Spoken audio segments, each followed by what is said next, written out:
perkenalkan, kami dari kelompok 7 kelas 2B mahasiswa program studi pendidikan ekonomi FKIP Universitas 11 Maret.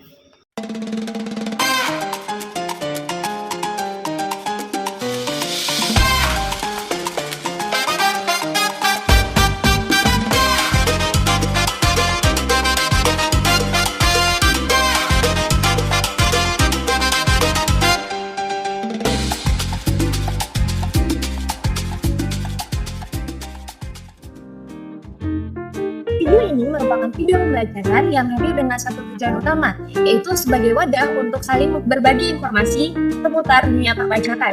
Lebih dari itu, kami juga ingin membagikan POV dari kami sebagai mahasiswa dalam memandang berbagai dinamika yang telah kami pelajari dalam mata kuliah ekonomi perpajakan. Dalam mata kuliah ekonomi perpajakan, kami telah mempelajari konsep dasar perpajakan dan peranannya dalam perekonomian.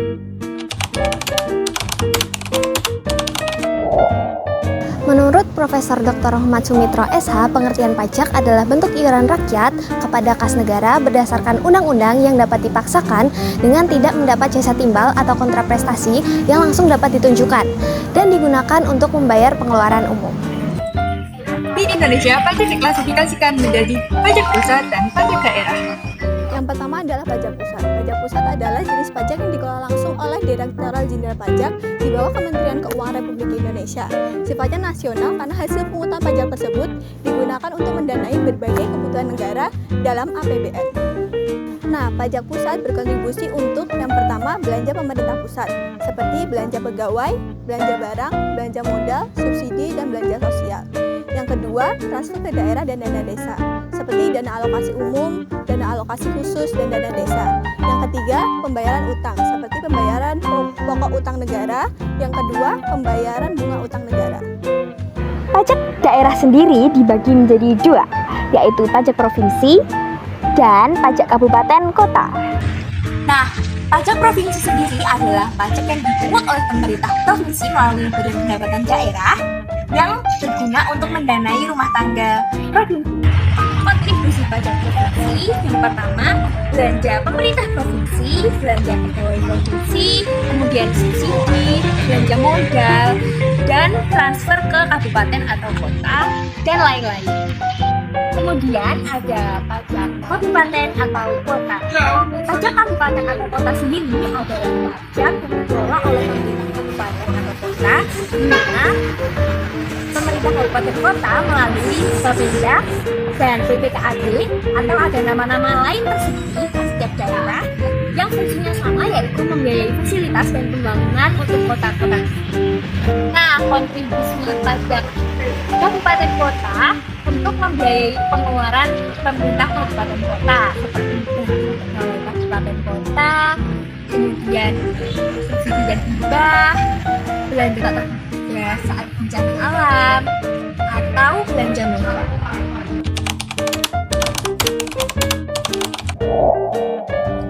Jenis-jenis pajak pusat ada pajak penghasilan atau PPH, pajak pertambahan nilai atau PPN, pajak penjualan atas barang mewah atau PPNBM, bea materai, pajak bumi dan bangunan, sektor tertentu meliputi perkebunan, perhutanan, pertambangan, dan yang terakhir ada pajak karbon. Pajak daerah dibagi menjadi dua, yaitu pajak provinsi dan pajak kabupaten atau kota.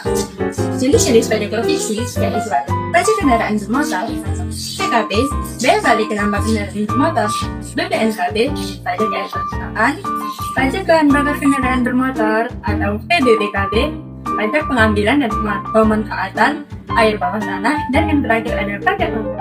Jenis pajak kabupaten atau kota yaitu ada pajak bumi dan bangunan, pedesaan dan perkotaan atau BPBB 2, bea perolehan hak atas tanah dan bangunan atau BPHTB, pajak hotel, pajak hiburan, pajak reklame, pajak restoran, pajak air tanah, pajak mineral bukan logam dan batuan, pajak penerangan dan jalan, dan yang terakhir ada pajak sarang perunggulan. Dalam video ini kami akan menjelaskan terkait pajak penjualan atas barang mewah atau yang disingkat PPNBM. PPNBM merupakan salah satu pajak pusat karena dipungut dan dikelola langsung oleh pemerintah pusat melalui Direktorat Jenderal Pajak. PPNBM juga tergolong sebagai pajak tidak langsung karena beban pajaknya dapat dialihkan ke pihak lain atau konsumen akhir, sehingga penjual hanya terlibat sebagai pemungut dan penyetor pajak kepada kas negara. PPNBM sendiri adalah pajak yang dikenakan atas barang kena pajak tergolong mewah yang hanya dibayarkan satu kali oleh produsen atau pada saat impor. Jenis-jenis PPNBM yang pertama ada kendaraan bermotor tertentu. Dilihat dari kapasitas mesin, konsumsi BBM, jumlah tempat duduk, dan teknologi kendaraan.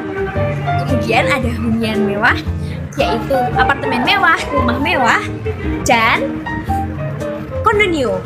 Kemudian ada senjata api yang tidak digunakan untuk kepentingan kenegaraan. Dan yang terakhir ada pesawat pribadi, balon udara, dan kapal pesiar.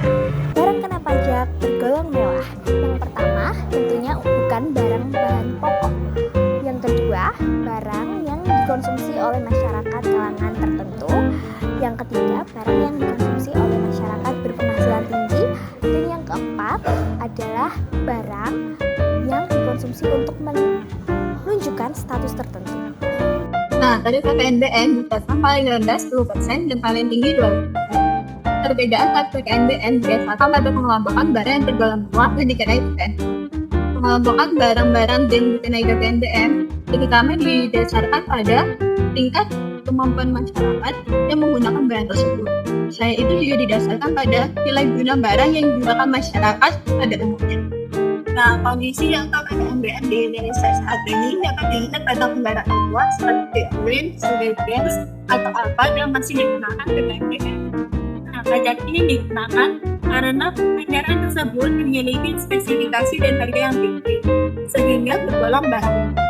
Tujuannya adalah menciptakan keadilan pajak, di mana masyarakat yang memiliki kemampuan ekonomi lebih tinggi memberikan kontribusi kepada negara lebih besar. Selain itu, menambah penerimaan negara juga. Nah, sementara itu, pemerintah saat ini mendukung kendaraan listrik dan hybrid melalui insentif PPNBM ditanggung pemerintah. Akhirnya, pemerintah memberikan keringanan atau pengurangan PPNBM sesuai ketentuan yang berlaku, sehingga harga kendaraan listrik menjadi lebih terjangkau.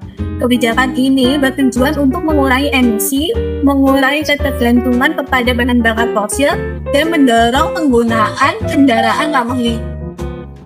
Dalam PPNBM tanpa pajak untuk kendaraan mewah, tapi juga digunakan pemerintah untuk mengatur konsumsi barang mewah dan mendukung pembangunan ke arah yang lebih ramah lingkungan. Demikian penjelasan kelompok ini atas PPNBM, semoga dapat berreferensi dan memberikan point of view dalam memahami konsep dasar perpajakan dalam perekonomian. Cukup sekian video pembelajaran dari kami. Jika ada kritik, saran, ataupun penjelasan tambahan lainnya, silahkan tulis di kolom komentar ya. Terima kasih. Wassalamualaikum warahmatullahi wabarakatuh.